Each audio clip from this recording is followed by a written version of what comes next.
আজকে চলে এসেছি আরেকটি নতুন ভিডিও নিয়ে। যেহেতু যে আমার আজকের ভিডিওটা সম্পূর্ণ প্লে স্টোরের উপরে নির্ভর করে, অর্থাৎ প্লে স্টোরে কীভাবে নতুন অ্যাপ লঞ্চ হয় বা কোন অ্যাপগুলো নতুন লঞ্চ হয়েছে বা প্লে স্টোর থেকে কীভাবে তার প্লে স্টোরে অ্যাকাউন্ট চেঞ্জ করা হয় বা অন্য জিমেল আইডি কীভাবে লগ ইন করা হয় সেগুলো সম্পূর্ণ দেখিয়ে দেবো। এবং প্লে স্টোরে কোন অ্যাপ বেশি ডাউনলোড হয়েছে বা কোন অ্যাপ বেশি মানুষ ডাউনলোড করছে, এই সমস্ত তথ্য জানাবো আজকের এই ভিডিওতে।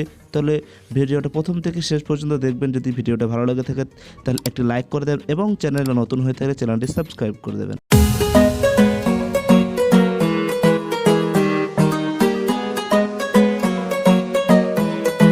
এই ভিডিওতে যেহেতু প্লে স্টোর সম্পর্কিত 5টি আমি নতুন তথ্য দিতে চলেছি, তাহলে চলুন প্রথমেই আমরা দেখে নেব প্লে স্টোরের যে কোন অ্যাপগুলি বেশি ডাউনলোড হচ্ছে এবং কোন অ্যাপগুলি কম ডাউনলোড হচ্ছে। তাহলে প্রথমে চলে যাব যে প্লে স্টোরের ভিতরে অ্যাপসের মধ্যে, এবং অ্যাপসের মধ্যে যাওয়ার পর যে উপরের দিকে আছে টপ চ্যাটসের মধ্যে বা চ্যাটসে গিয়ে দেখতে পাবো যে এখানে কিছু গ্রাফ দেখা যাবে। যে গ্রাফগুলো দেখে আপনারা বুঝতে পারবেন যে কোন অ্যাপটি বেশি ডাউনলোড হচ্ছে এবং কোনটি কম হচ্ছে। এই যে দেখতে পাচ্ছেন প্লেটের যে গ্রাফটা সম্পূর্ণ নিচের দিকে যাচ্ছে এবং হোয়াটসঅ্যাপের গ্রাফটি সম্পূর্ণ ওপর দিকে যাচ্ছে। যেহেতু এখানে বোঝাই যাচ্ছে যে হোয়াটসঅ্যাপের গ্রাফ যেহেতু ওপর দিকে যাচ্ছে তাহলে হোয়াটসঅ্যাপ বেশি ডাউনলোড হচ্ছে, এবং প্লেটের গ্রাফ যেহেতু নিচের দিকে সেহেতু এটি কম ডাউনলোড হচ্ছে। এরকমভাবে যে গ্রাফগুলো দেখতে পাবেন সেখানে বুঝে নেবেন যে কোন অ্যাপ বেশি ওপরে যাচ্ছে এবং কোন অ্যাপটি বেশি নিচে যাচ্ছে, তার ফলে কোনটা ডাউনলোড বেশি এবং কোনটা ডাউনলোড কম হচ্ছে। এইভাবে বুঝে নেবেন বা কোন অ্যাপটি বেশি ভাইরাল হচ্ছে এখান থেকে বুঝতে পারবেন।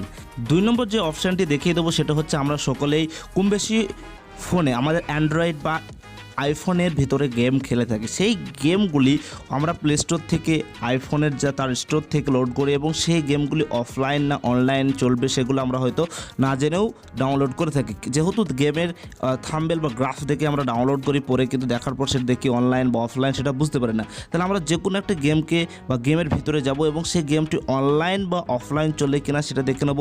এই যে অ্যাবাউট দিস গেম এইখানে বা এই নিচের দিকেই থেকে থাকে যে এটি অনলাইন অফলাইন। যেহেতু এই গেমটার বেশি কিছু নেই তাহলে বুঝতে পারছেন এটা অনলাইন বেসিক গেম, কারণ এটি অনলাইন ছাড়া চলবে না। আরেকটি গেম হচ্ছে এই বাইকের গেমটা, এর ভিতরে যাব এবং এখানে গিয়ে দেখতে পাবেন যে এই অ্যাবাউট দিস গেমের নিচে রয়েছে অফলাইন, অর্থাৎ এটা অফলাইন গেম, যে এটা অফলাইনেই চলবে, অর্থাৎ এটার অনলাইন প্রয়োজন নেই বা নেটের প্রয়োজন।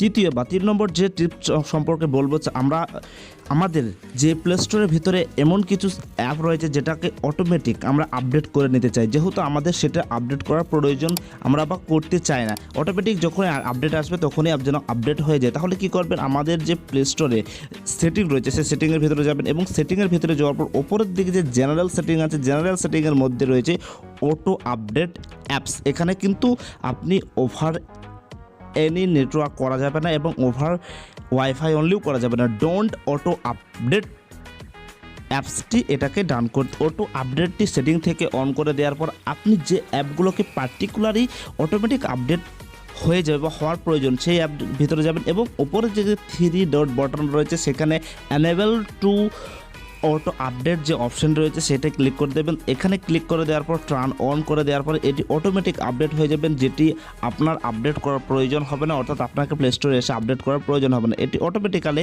আপডেট হয়ে যাবে। যদি এইভাবে যে অ্যাপগুলি চান, যেগুলো আপনি চান অটোমেটিক আপডেট হয়ে যেতে, সেই অ্যাপগুলিকে ঠিকঠাক একই রকমভাবে এনেবল করে দিলে কিন্তু অটোমেটিক আপডেট হয়ে যাবে।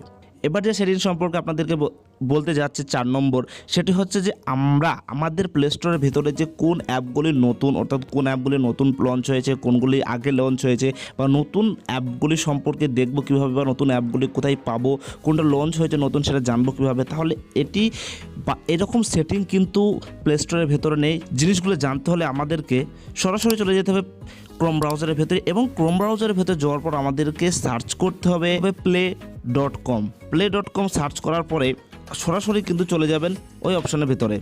আমাদেরকে সরাসরি চলে আসতে হবে ক্রোম ব্রাউজারের ভেতরে এবং ক্রোম ব্রাউজারের ভেতরে আসার পর আমরা কিন্তু সার্চ দেবো play.google.com-এ।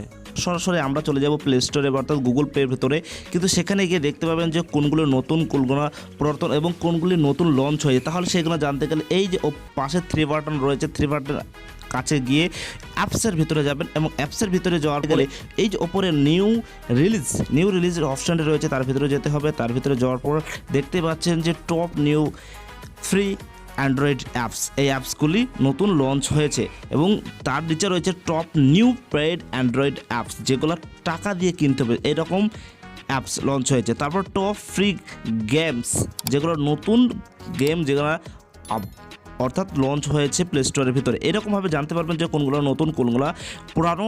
5 নম্বর যে সেটিং সম্পর্কে আপনাদেরকে বলবে, আমরা বা আপনারা কি চান আপনার অ্যাপসগুলো আপডেট এসেছে বা কোন অ্যাপসটি আপডেট এসেছে প্লে স্টোরের ভিতরে সেটা জানতে আমরা কীভাবে জানবো, সেটা প্লে স্টোর সরাসরি আপনাকে নোটিফিকেশনের মাধ্যমে জানিয়ে দেবে। তাহলে সেটা চলুন সেই নোটিফিকেশনটা জানতে গেলে আপনাকে অন করতে হবে, অর্থাৎ প্লে স্টোরের সেটিংয়ের ভিতরে যেতে হবে।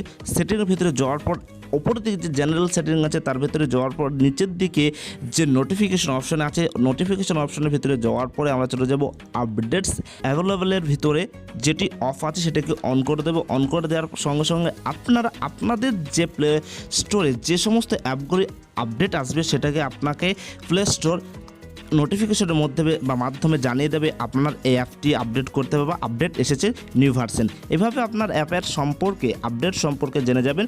আমার এই ভিডিওতে যদি কোনো ভুল হয়ে থাকে তাহলে কমেন্টে জানিয়ে দেবেন এবং যদি আপনাদের ভালো লেগে তাহলে একটা লাইক করে দেবেন। এছাড়াও আমার একটা ইনফরমেশন দিতে চাই, আপনাদের প্লে স্টোরে যদি আপনি চান নতুন কোনো জিমেল অ্যাড করতে, আমরা কি করে এইভাবে গিয়ে এই পাশে অ্যাকাউন্টের পাশে গিয়ে আপনাদের যে জিমেলগুলো রয়েছে সেই জিমেল অ্যাড্রেস যে কোনো একটিকে সিলেক্ট করি, কিন্তু নতুন আপডেট ভার্সন আসার পরে কোনো কিছু করার প্রয়োজন নেই। সহজে আপনি এইভাবেই একা এক স্ক্রল করে আপনার যে কোনো ভিডিও যেমন স্ক্রল করি সেরকমভাবে স্ক্রল করে আপনার অ্যাকাউন্টকে আপনি চেঞ্জ করতে পারবেন। এটি হচ্ছে প্লে স্টোরের নিউ আপডেট ভার্সন।